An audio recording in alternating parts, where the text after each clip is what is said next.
So this is Mark Burin, who did the work on my Yamaha FG2500. This is a handmade guitar from about 1970. I've got the details at home, and Mark's had like 6 months working on it on and off between all his other projects, and did a whole neck off reset. And so I just thought I'd have him go through the details of what he did and what he found and all that stuff. So take it, Mark. Okay. Yeah. So when I got it, the bridge was cracked, and there were several loose spots around the top where there were some separations in the wood, so I had to, and the neck angle was bad, so the action was unplayably high, and so the first thing, so I took the bridge off, and it was too damaged to continue to use, so I made a new bridge for it, and that's ebony bridge, just like the old one was ebony that was dyed black. This is actually a very particularly dark piece of ebony that I didn't dye at all. I just left it the way it was naturally. Cool. The ebony has blonde streaks in it, and sometimes they'll dye it out to make it darker, but this actually looks more natural. So we took the neck off. The neck was especially challenging because it was painted on. So all these corners here were filled with lacquer. So I had to scribe those and take the neck off, and then I had to go back and repaint what damaged areas there were from all the lacquer that had pooled in the corners was now bare wood and or damaged lacquer. So I went through and to the best of what was possible, at least made it level, especially because this is a flat lacquer, so it's very hard to spray and have it look natural. Right. You really get a couple shots at it before you have to start over again. The other thing was back here, there was this cap extended through into this central joint area here. So that was like one piece? This was kind of one piece. Okay. So the only way I could get the neck off was to saw that, and then I inlaid a little piece of ebony here. Yeah. Where you can see that this whole orientation was kind of crooked, so I had to make it a little thinner on one side and a little thicker on the other, so things squared off.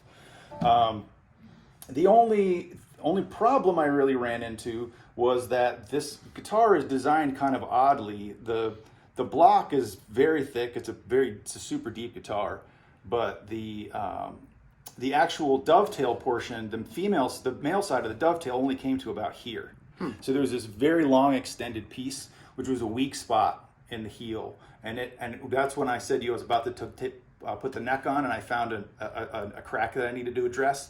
There was a little tiny fracture in here that I had to address, because what happened was, because this area here is usually about this long.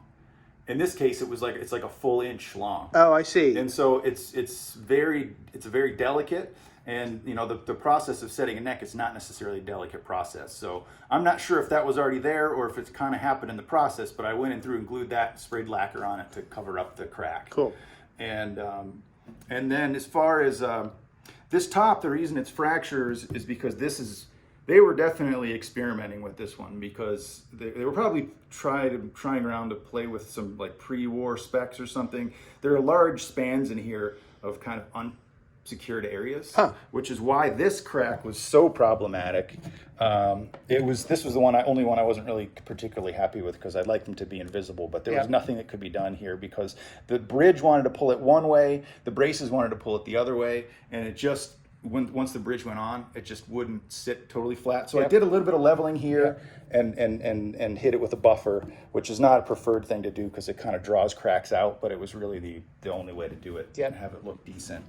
Back here, there's a lot of other small fractures. Again, they went real thin on the back and the top. That's why a lot of this is happening. Okay. It's also probably because at this point it was already Brazilian rosewood, which this is, was already banned for import. So this would have just been leftover pieces that would have been around. They couldn't have even sold, even if it was built in Japan, they couldn't have sold it in the U.S. Without good documentation. So this was probably something that was maybe made to be like a decorative veneer on a piano or something that they just had left. That's how a lot of this Yamaha stuff was, is scraps from pianos they were already building. Okay. So they went really thin on all of this, and that's why all of these things. I was able to seal up some of these. I ran hide glue into the cracks at a kind of a water viscosity level to try and get into lacquer and kind of disguise them. They're not really stability things so much. It's not opening. They're just kind of they're like grain-wise they're not, I don't know how to describe it, like almost like dents in the wood. So they don't, most of them don't go all the way through. Okay. But there was probably about 50% more of this visible. Before Yeah, I went remember through. it looked really. I got what I could. Yeah. Without getting too crazy with spraying and all that kind Yep. of stuff. Yep. Yep.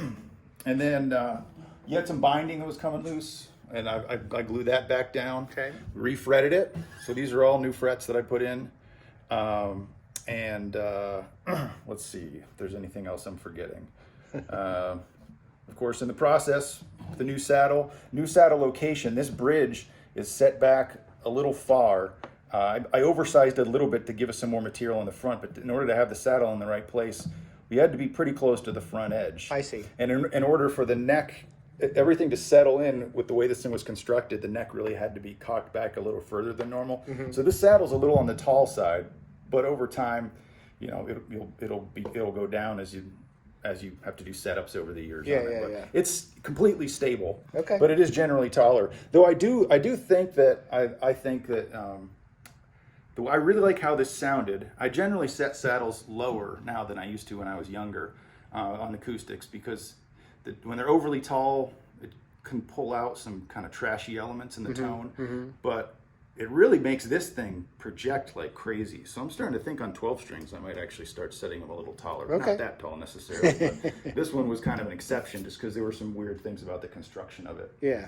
But yeah, I think that's about it. It really needs to be kept humidified. That's the main thing. Okay. Because it's going to want to crack. Right. But this is actually probably more stable than it's been, even though it's a little unattractive, because once the bridge kind of integrated into securing it when I installed the slightly oversized bridge. Right. So, but yeah, I've got a couple of damp paper towels in there right now, and it should be kept in the case for sure. Okay. It's going to be inclined to crack. So Okay. I think that's it. Okay, cool. Well, thanks so much, dude. My pleasure. Okay.